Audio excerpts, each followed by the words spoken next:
merci beaucoup mbokk yi ñu ngi leen di nuyuwaat di leen ziar tey nag ñu ngi ci seen deuxième émission bi ñu tuddee histoire Fandène sur F-Média la fois passée ñu ngi woon Fandène Thiathi ak monsieur le chef de village Abel Tine tey nag ñu ngi nii di dem kër gu ñuy wax kër Dama Ngoy Jaxate di seeti benn góor gu baax nga xamante ne fekkee na ci Fandène lu bëri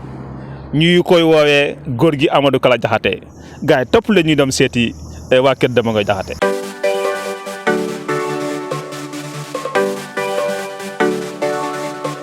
jaafoy nu ne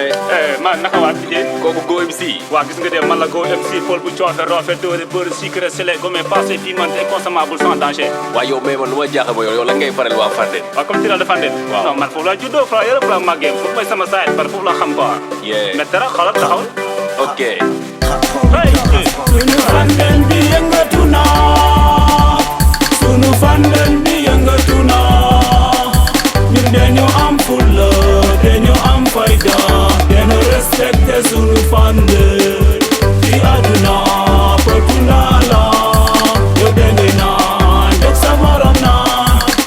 ana kusun merci beaucoup mbokk yi di wéy dañu topp di ñu seetaan fii ci seen télévision F-Média muy Fandène Média xam ngeen dañu entamé benn tournage de benn documentaire bu ñuy en tout cas essayer découvrir réellement lan mooy histoire Fandène bi si jëkk gën si am solo man mooy ban dëkk la ñu njëkk sanc ci Fandène kan moo ko njëkk sanc kan moo njëkk nekk président communauté rurale bu Fandène te nag dañoo ñëw fii ci kër Dama Ngoy Jaxate seeti suñu benn góor koo xamante ne suñu waay jur la nga xamante ne jaar-jaram ci Fandène yaakaar naa ñëpp xam nañ ko wala kon ñi ëpp xam nañ ko muy góor gi Amadou Kala Jaxate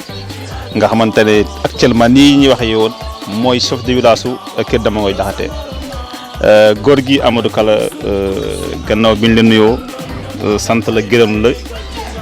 ci disponibilité bi ndax mbag nga wax dëgg yàlla jot gi bëriwul waaye nag nangul nga ñu toog waxtaan ak ñun ñu bëggoon laa laaj rek góor gi ban dëkk nga jàpp ne moo njëkk ci Fandène ak kan moo njëkk doon président communauté rurale bu Fandène. asalaamaaleykum ñu ngi leen di nuyu di leen sant di leen gërëm yéen ñi ànd ak sama doom ñëw fii tey muy Jaxate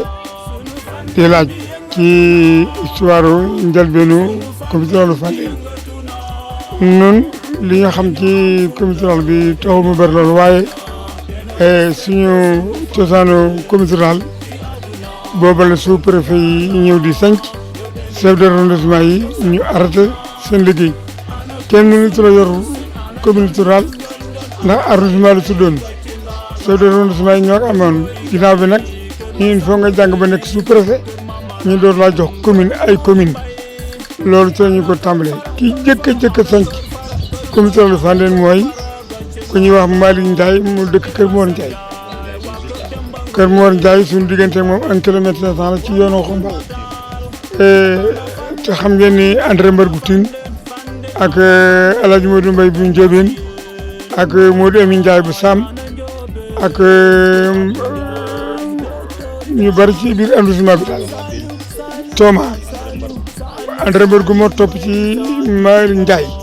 mais jamono bi Malick Ndiaye di falu André Mbargu Fandène la dëkk Thomas Fandène la dëkk te ñoom waaye conseil élu lañu conseil élu na ci la ñu daan tànn président ñu door a tànn conseil coopératif ji jamono jii nag amatul conseil coopératif parce que coopérative amatul. coopérative moo amoon. waaw boobu moo amoon. ndax fekk ko déedéet parce que dañoo tànn ci parti bi lu mat fukki conseil ak lu topp ñoo nekk conseil élu te président bi ci ñooñu la war a juddoo après ñu door tànn coopérative yi tànn ci juróom benn coopérative bu Ngumsaan bu Kër Mor Ndiaye bu Jëmoy Gaye Kër Assane Ndiaye ak Kër Siem Sawaare jóge Noto jigéen na Noto mooy frontière bi fu ne ñu am fa conseil coopératif ci ñooñu nag ci la ñu am conseil d'arrondissement ci la ñu am conseil départemental ci la ñu am conseil régional bi nag bi ñu ko am ci ñetti département yëpp la ñuy tànn te conseil yooyu ci arrondissement yi lañ ko tànn arrondissement yi ci commune yi lañ ko tànn Malick Ndiaye mooy jëkk a nekk président conseil d'arrondissement fii ci commune rurale Fandène. góor gi dafa mel ne yàgg nga lool ci développement Fandène ndax li may dégg ñu tudd si histoire ci Fandène yàgg na bëri na surtout ku mel ne góor gi Omar Sow bu Fouta Gueule. saa yoo leen waxee ñaari baat mu ne la mu tudd góor gi Amadou Kala Diakhaté nga nekkoon je pense que conseil wala sax nekkoon président commission bi doon en tout cas morcelé wala lotissé ci biir commune Fandène lu yàgg ba léegi nga jëlee woon loolu noonu pour. waaw ndax xam nga Omar Sow yàlla dogal na ci jamono Senghor bi Senghor di détourné dañu ma joxoon ma nekk orateur waxuma commission lu Fandène de mais l'ensemble Sénégal la fa parce que maison familiale la ko doon def te boobu Omar Sow mi ngi nekkoon conseil mais mi ngi nekkoon membre ci Fouta Gueule moog Alaaji Sow waaw Samba Sow léegi nag sama xarit la woon mu tudde sëñ Mansour doom ma tudde Alaaji Abdou Sis doom ñooñu nag dañoo amoon collaboration bu mag Fouta Gueule nekk dëkk bu nga xam ne bii sàmm la woon mais dañoo amoon ay mbooloo ñu nekkoon nañu wutal foofu kër ak dëkk ak teen ak yoon ñu jël Fouta Gueule samp ko mu nekk dëkk bu nga xam ne bii moo Wuro Gueule ñoom foofu la ñuy roote fi la ñuy sàmme ndax kenn du ko bay ci temps boobu nag la ñu def ni Kër Demba Ngoy gis naa ci ñetti activités yu nga xam ne yii moo leen doon sonal parce que dafa am feebar yoo xam ne boo lotissewul dëkk bi aligné wuloo ko du am ngelaw pour aération mën a jàll nit ñi dañuy sotale ci biir kër bu feebar amee dañuy wàllante bu lakk amee boobu ay néegi ñax am bu lakk amee bu tàkkee fii day tal yi ci ñu ni kon il faut ñu def ay pexe may tam may gëstu di gëstu ba ñëwoon ma nit ñi aligné dëkk ma door a dem Pout ñu jox ma seer bi ma ñëw ni waa dëkk bi dama bëgg ñu yàq li dëkk bi man maa jël sama suuf may leen ko ñu aligné ko kenn fayul dërëm mais ñenn ñi sax dañoo gàntoon mais xamuñu woon ñàkk alignement ban difficulté lay jur booba feebar bu ñuy wax njàdde xam naa yéen yi ñu ko wax médecine am na feebar bu ñu doon wax ŋas am na ràmm tey loolu yëpp day doon lor jaboot gi xale yu ndaw yi dañoo amoon biir yi daw ŋas ak njàmbal ak yooyu bi may yàqalee dëkk bi nag dem na téeméeri kër ak lu topp saa bu feebar amee rek dañuy am xale yi ñuy dee ñuy sóor rek mais man bi ma yore dëkk bi ak léegi loolu yàlla jëriñu ko ma yàqale dëkk bi si juróom fukki kër la woon ma yóbbu ba mu am téeméeri kër ak juróom-ñaar fukk ci sama suuf rek te léegi tey mënatuloo am kër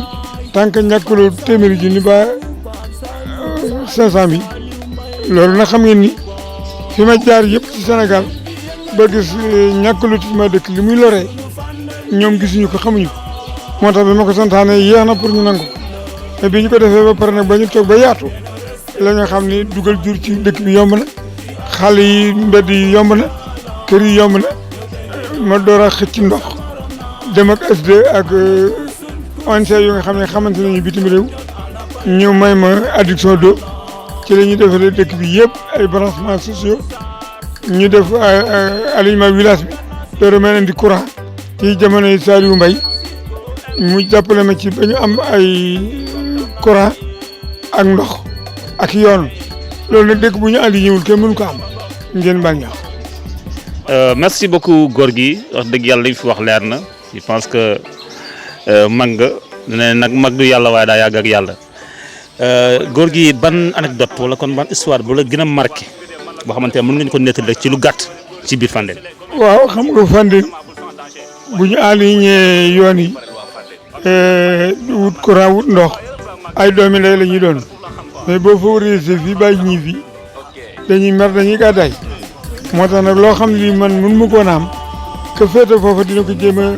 xeex ci côté am ñun ñëpp ñu bokk benn jitaay ak préfet ak sous préfet ak gouverneur ak président commissaire conseil yi ñoom dinañ ci diisoo ba lépp nekk benn te su fekkente ne kenn rek mooy jóg di ko wut doo ko am kon nag il faut ñu nekk ay doomi ndey jàppalante ay loxo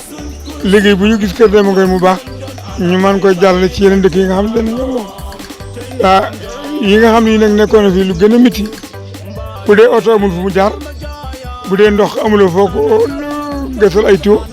bu dee courant amul foo sant ay poto kon daal li première étape bi mooy ñu aligné dëkk yi loolu daal ci la ñuy sukkandiku woon te itam loolu baadoolo mënul ko boppam il faut que ay ONG il faut que ay am ay représentants yu représenté état bi parce que état bi mënu fu ne mu dem fa voilà kon nag kenn mën na boot fukki dëkk muy commune sa mbaa fanweeri dëkk mbaa téeméer ñun suñu commune sa ñeent fukki dëkk la woon xam loolu kenn mënu ko supporter. kon nag merci beaucoup mbokk yi ñu leen di gërëm bu baax di leen sant di wax ne lii mooy suñu deuxième intervention ñu ngi nii kër Dama Ngoye la Jaxate nag ñu wax ñun suñu doyen xanaa dañ ko jox mu sànni ci kàddu rek ci benn minute rek xam naa ci li mu gën a gàttal incha allah. balaa loolu ngeen xam ni Kër Mor Ndiaye ci jëkkoon nekk président dafa gaañu léegi keneen moo fa nekk te amoon na conseil amoon na président communal mais léegi te yàlla dogal na ñooñu nekkatuñu fa kon am na ñeneen ñu fa nekk waaye nekkuñu président bi ndax Malick Ndiaye bi mu gaañoo André Mbergoutin moo ko wuutu dañu ko wateelaat ñu falaat ko mu yeggale mandat Malick Ndiaye. waaw Boy MC maa lay nuyu di leen ziare di ziar waa F-Media bi nga xam ne nii commune Fandène gépp ñoo ci bootu ne ci ginnaawam ak yeneen ñi nga xam ne ñu ngi bitim réew ak yeneen régions yoo xam ne mu ngi ci biir Sénégal di leen di sant di leen gërëm ci seen taxawaay ci déplacement bi ngeen déplacé wu ñëw kër Dama Ngoye Jaxate ñëw ci góor gi Amadou Kala Jaxate di sama waajur ñu ngi am mbégte ci yéen di leen ñaanal kon boog commune Fandène daal li ma leen di ñaax di leen ko wax mooy F-Media mooy suñu télé mooy suñu rajo ñëpp nañu bootu ci F-Media jàppale ko mu jëm kanam loolu laay santaane kon boog Boy MC yaag Matar Taalif mi nga xam ni yéen a ànd mu jógee ba Thiès bàyyi léppam commune Fandène ñor ko ñu ngi koy ñaanal tamit yàlla defal ko avancement ak wér ak wérle kon boog kon lii yàlla na yàgg yàlla na sax yàlla na yokk li ci seetu daal yàlla nañ ci am lu kawe suñu njort di ñaanal suñu maire nag Augustin Tine ci taxawaay bi mu taxaw ci commune Fandène di sant ñëpp di gërëm ñëpp jërë ngeen jëf merci. waaw ngeen xam ne itam Augustin mooy juróom-benneelu président commune rurale bi parce que André Mbergoutin jaar na fi El Hadj Modou Mbaye Tissé jaar na fi Thomas jaar na fi te yombul pour nga mën a xam ni ñu tegaloo waaye Thomas bi mu yoree commune rurale bi ba léegi wax dëgg yàlla ñu ngi ko sant di ko gërëm kon chef de village yi gërëm nañu ko sant nañu ko nañu ko jot ngeen baal ñaax merci beaucoup kon gars yi jërë ngeen jëf yi na ko déggandoo l'histoire va continuer incha allah bless and love